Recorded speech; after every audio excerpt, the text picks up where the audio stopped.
बिस्मिल्लाहिर्रहमानिर्रहीम। Dear student, आज हम करने जा रहे हैं conceptual question on force and motion.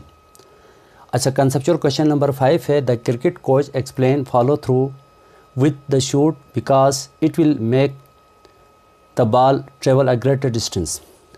Dear student, इस क्वेश्चन में ये कह रहा है कि जो क्रिकेट कोच जो है वो बैट्समैन को जो फॉलो थ्रू टेक्निक अपनाने को क्यों कहता है, यानी कि जब फॉलो अप टेक्निक अपनाते हैं तो बॉल बहुत दूर तक जाके गिरता है।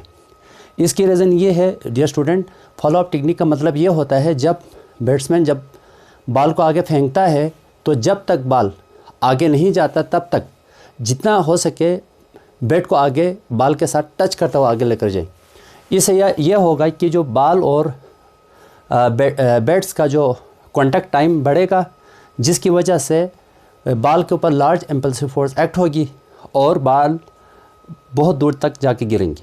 जैसे कि हमारे पास इम्पल्स का फार्मूला है I = delta P = F cross delta T, यानी कि इम्पल्स जो है ना चेंज इन मोमेंटम के बराबर होता है, यानी कि डेल्टा T बढ़ेगा तो I बढ़ेगा, यानी कि जो कॉन्टैक्ट बॉल एंड बैट्स के दरमियान जो कॉन्टैक्ट टाइम बढ़ेगा तो इम्पल्स का जो टाइम है वो बढ़ेगा, जिसकी वजह से बॉल पर लार्ज इम्पल्सिव फोर्स जो है वो एक्ट होगी और बॉल दूर तक जाएंगी। Next question, conceptual question number 6 है, when you release an inflated but untied balloon why does it fly across the room. यानी कि जब हम जो हवा भरे हुए जो बैलून है उसके अगर हम मुंह को अगर खोल दें तो वो मुंह से जो है ना अंदर से एयर जो है ना बाहर की तरफ रश आउट करते हैं और बैलून अपोजिट डायरेक्शन में फ्लाई करता है रैंडमली रूम में। ऐसा क्यों करता है?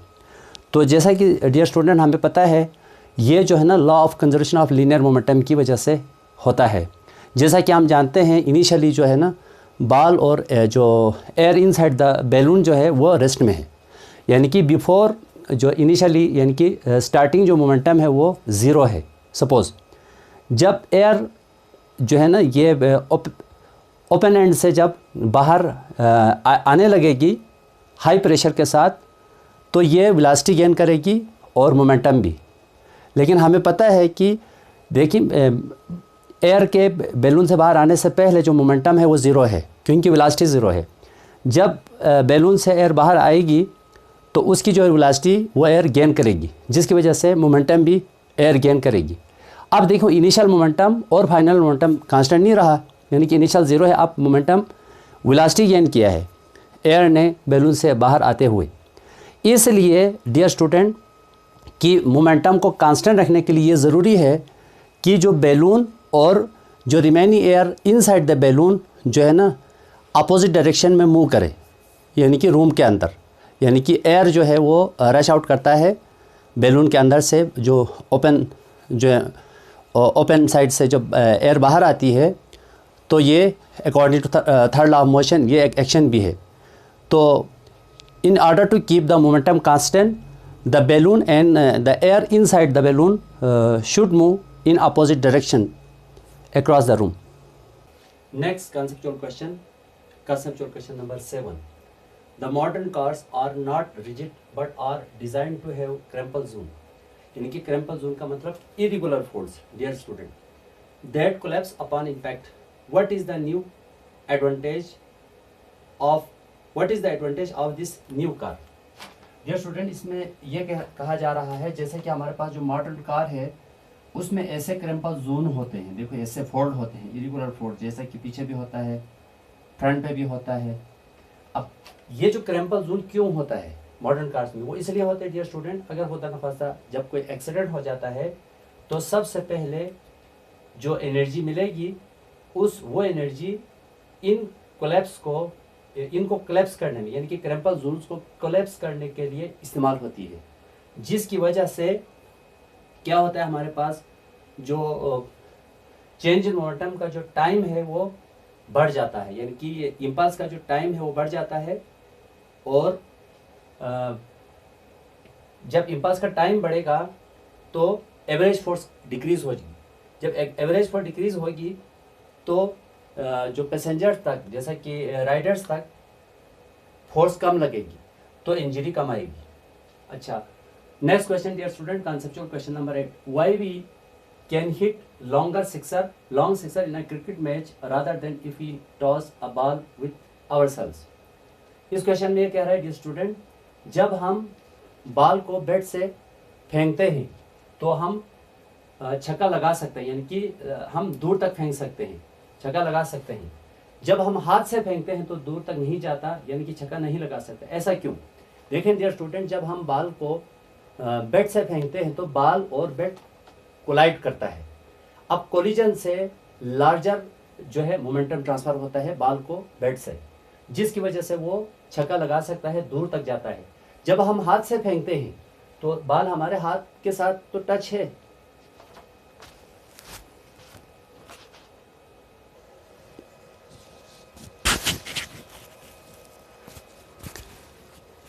Next question, conceptual question number 7. Modern cars are not rigid but are designed to have crumple zone, irregular fold. जैसा कि क्रम्पल जोन डियर स्टूडेंट ये वाला, यानी कि इरेगुलर फोल्ड्स होते हैं, पीछे भी होते हैं, आगे भी होते हैं, जहाँ ड्राइवर होते हैं वहाँ पे भी होता है। That collapse upon the impact, जो कि जब खुदा न खास्ता एक्सीडेंट हो जाए तो ये कोलैप्स हो जाता है, नीचे की तरफ जाता है, दबना शुरू हो जाता है। What is the advantages of this new design? इस न्यू डिज़ाइन का हमें क्या फ़ायदा है? जैसा कि हम जानते हैं कि मॉडर्न कार्स के जो क्रम्पल जोन इसलिए बनाए जाते हैं ताकि अगर एक्सीडेंट वगैरह हो जाता है तो जहाँ पे ये लगेगा तो सबसे पहले जो एनर्जी मिलेगी एक्सीडेंट की वजह से वो इन क्रम्पल जोन को कोलैप्स करने में इस्तेमाल होती है। इससे ये फ़ायदा होगा डियर स्टूडेंट कि क्रम्पल जोन से जो मोमेंटम के चेंज का टाइम बढ़ जाएगा, यानी कि मोमेंटम को चेंज करने का जो टाइम है वो बढ़ जाएगा। अकॉर्डिंग टू इक्वेशन नंबर 1, जब टाइम बढ़ेगा तो एवरेज फोर्स कम हो जाएगी। जब एवरेज फोर्स कम हो जाएगी तो हमारे पास क्या होगा, ये जो क्रम्पल जोन्स है वो कोलैप्स करने में कुछ काइनेटिक एनर्जी यूज़ करेंगे, जिसकी वजह से जो राइडर्स तक फोर्स कम लगेगी। इस तरह से जो है ना, यानी कि राइडर्स को इंजरी भी कम आएगी। Next question, conceptual question number 8. Why we can hit longer sixer in a cricket match rather than if we toss a ball with ourselves? इस क्वेश्चन में ये पूछा जा रहा है, जब हम किसी बॉल को बैट से फेंकते हैं तो दूर तक चले जाते हैं, यानी कि हम छक्का लगा सकता है, लेकिन जब हम इसी बॉल को हाथ से ऐसे फेंकते हैं तो दूर तक नहीं जाता, यानी कि छक्का नहीं लगा सकता। ऐसा क्यों? जैसा कि डियर स्टूडेंट हम जानते हैं, जब बैट से फेंकते हैं तो बॉल का बैट के साथ कोलिजन होता है, कोलिजन की वजह से बैट की तरफ से बॉल को लार्जर मोमेंटम ट्रांसफ़र होता है, जिसकी वजह से बॉल दूर तक जाएगा और छक्का हम लगा सकते हैं। जब हम हाथ से बॉल को फेंकेंगे तो हमारे देखिए बॉल हमारे हाथ से टच तो है बट कोलिजन नहीं हो रहा है, इसलिए कम मोमेंटम ट्रांसफ़र होगा बॉल तक, जिसकी वजह से वो दूर तक नहीं जा सकता, छक्का नहीं लगा सकते। Conceptual question number 9. An aeroplane while traveling horizontally dropped a bomb when it was exactly above the target. It missed the target. Explain. अच्छा डियर स्टूडेंट, यहाँ पे मैंने डायग्राम बनाया है। इस डायग्राम के अंदर देखिए यहाँ पे प्लेन यहाँ पे मौजूद है और टारगेट इधर है। जो ही टारगेट के बिल्कुल अबव, एग्जैक्टली अबव अगर प्लेन हो, वहाँ से अगर आप बम को ड्रॉप करेंगे तो बम इस टारगेट पे गिरने के बजाय दूर जाके गिरता है। लेकिन इसकी रीज़न क्या है? इसकी रीज़न ये है कि जब बम को टारगेट के बिल्कुल ऊपर से फेंकेंगे तो हमें मालूम है जब बम को फेंकते हैं तो इनिशियली हम हॉरिजॉन्टल वेलोसिटी देते हैं, हॉरिजॉन्टल फोर्स लगाते हैं, अप्लाइड फोर्स हॉरिजॉन्टल डायरेक्शन में लगती है, जिसकी वजह से हॉरिजॉन्टल डिस्टेंस कवर करना शुरू करता है, यानी कि हॉरिजॉन्टल वेलोसिटी मिलती है।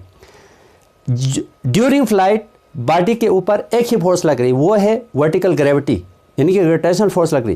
ग्रेविटेशनल फोर्स की वजह से थोड़ी देर के बाद उसको वर्टिकल वेलोसिटी भी मिल जाती है। इस तरह से बम हॉरिजॉन्टल डायरेक्शन में भी मोशन करेगा और वर्टिकल डायरेक्शन में भी मोशन करेगा, जिसकी वजह से हॉरिजॉन्टल वेलोसिटी की वजह से बम टारगेट तक नहीं पहुंचेगा, दूर जाके गिरेगा। Conceptual question number 10. Calculate the angle of projection for which kinetic energy at the summit is equal to the 1/4 of its kinetic energy at the point of projection. Dear student, इस question में ये पूछा जा रहा है कि point of summit पर, यानी कि मैक्सिमम हाइट, देखो ये आपके प्रोजेक्टाइल मोशन है और ये हाइट है, देखो ये जो मैक्सिमम हाइट का ये जो पॉइंट है इसको कहते हैं समिट पॉइंट। अब डियर स्टूडेंट सबमिट पॉइंट पर जो वर्टिकल वेलोसिटी जो है वो 0 होती है, हॉरिजॉन्टल वेलोसिटी जो है ना वी cos थीटा, यानी कि एक्स एक्सिस पे हम cos थीटा लेते हैं। हमें पता है, हमें मालूम है रेक्टेंगुलर कंपोनेंट से या परपेंडिकुलर कंपोनेंट से। तो यहाँ पर जो है काइनेटिक एनर्जी की जो वैल्यू है वो बराबर होगी पॉइंट ऑफ प्रोजेक्शन, जहाँ से थ्रो किया है, प्रोजेक्टाइल को फेंका गया है, उस पॉइंट को पॉइंट ऑफ प्रोजेक्शन कहते हैं। पॉइंट ऑफ प्रोजेक्शन पर काइनेटिक एनर्जी की जो वैल्यू है उसे 4 गुना लेस होती है, यानी कि पॉइंट ऑफ सबमिट पर काइनेटिक एनर्जी की वैल्यू पॉइंट ऑफ प्रोजेक्शन के काइनेटिक एनर्जी के 1/4 के बराबर होती है। इसको हम प्रूफ करने जा रहे हैं dear student. Kinetic energy at submit point, kinetic energy submit point पर हमारे पास है 1/2, यानी कि पॉइंट ऑफ प्रोजेक्शन के 1/4 टाइम्स के बराबर है। अब dear student kinetic energy submit is equal to 1/4 kinetic energy at the point of projection. अच्छा, यहाँ पर काइनेटिक एनर्जी का फार्मूला डियर स्टूडेंट हमारे पास होता है 1/2 mv², लेकिन यहाँ पर मैंने वी की जगह वी cos थीटा लिखा है, क्योंकि हाइट पर हॉरिजॉन्टल वेलोसिटी वी एक्स जो है ना वी cos थीटा, क्योंकि वर्टिकल कंपोनेंट तो 0 है, तो वी की जगह मैंने वी cos थीटा यहाँ पुट किया। अब ये स्क्वायर वी के ऊपर भी आएगा, cos के ऊपर भी आएगा, तो ये हमारे पास mv² cos स्क्वायर थीटा, और यहाँ के ई की जगह 1/2 mv², ये 4 2 से मल्टीप्लाई होगा तो ये 8 आ जाएगा mv²। अब डियर स्टूडेंट mv² से कैंसिल, 2 4 ज़ा 8, यानी कि यहाँ पे 1/4 बचा। अब डियर स्टूडेंट 1/4 को मैंने 1/2 का होल स्क्वायर लिख सकता हूँ। अब देखो cos square is equal to 1/2 whole square, taking root on both side. जब दोनों साइड पे रूट लेंगे तो यहाँ पे भी 2 के साथ रूट कैंसिल हो जाएंगे, यहाँ पे भी 2 के साथ रूट कैंसिल हो जाएंगे, और बचा हमारे पास cos theta is equal to 1/2। अब cos को उस साइड पे लेकर जाएंगे तो inverse cos inverse 1/2, cos inverse 1/2 की जो वैल्यू है वो हमारे पास है 60 डिग्री। अगर ये जो एंगल है, अगर प्रोजेक्टाइल को आप 60 डिग्री पे थ्रो करेंगे तो पॉइंट ऑफ सबमिट पर जो काइनेटिक एनर्जी है वो पॉइंट ऑफ प्रोजेक्शन के काइनेटिक एनर्जी के 1/4 के बराबर हुआ। यह हमने प्रूफ कर लिया। ओके डियर स्टूडेंट, हम चलते हैं नेक्स्ट क्वेश्चन की तरफ। Conceptual question number 11, for any instant velocity of projection the maximum range है dear student, the maximum range is equal to the 4 times of height। यानी कि किसी भी इंस्टेंट पर, चाहे आप किसी भी वेलोसिटी के लिए, किसी भी वेलोसिटी ऑफ प्रोजेक्शन के लिए जो मैक्सिमम रेंज होता है वो हाइट के 4 टाइम्स के बराबर होती है, यानी कि 4 टाइम्स से लेस या ग्रेटर नहीं होती। जैसा कि हमें मालूम है जो रेंज है हमारे पास हॉरिजॉन्टल रेंज है r is equal to vi² 2 sin theta cos theta upon g। अब डियर स्टूडेंट हम दोनों साइड को मल्टीप्लाई एंड डिवाइड, यहाँ पर राइट साइड में हम 2 sin थीटा को मल्टीप्लाई एंड डिवाइड करेंगे, क्योंकि मैथ का रूल है किसी चीज़ को प्रूव करना है तो एक चीज़ आप मल्टीप्लाई करें तो उसी चीज़ से आप डिवाइड करें, या ऐड करें तो सब्ट्रैक्ट करें। उसी रूल को हम फॉलो करते हुए हमने 2 sin थीटा को मल्टीप्लाई भी किया राइट साइड में और डिवाइड भी किया।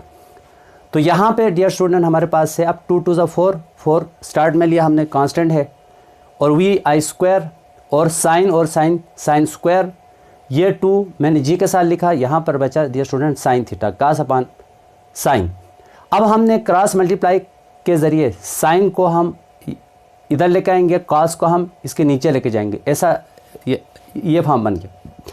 साइन अपॉन cos होता है dear student tan theta, vi² sine square theta divide by 2g, ये हाइट ऑफ प्रोजेक्टाइल है, इसकी जगह मैंने हाइट पुट किया, तो r tan theta is equal to 4h, यानी कि हाइट।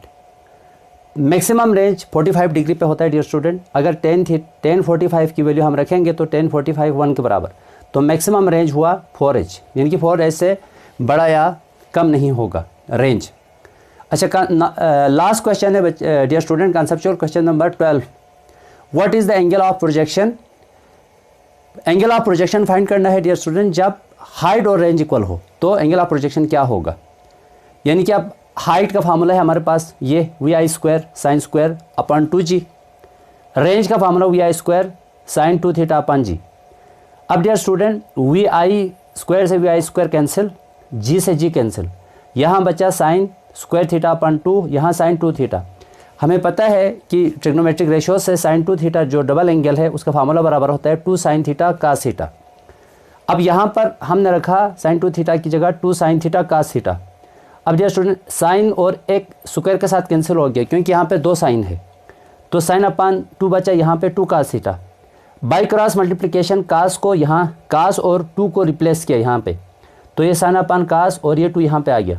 2 2 4, साइन अपान कास होता है टेन थीटा के बराबर, यानी कि 10 उधर जाके इन्वर्स, 10 इन्वर्स 4 76 डिग्री।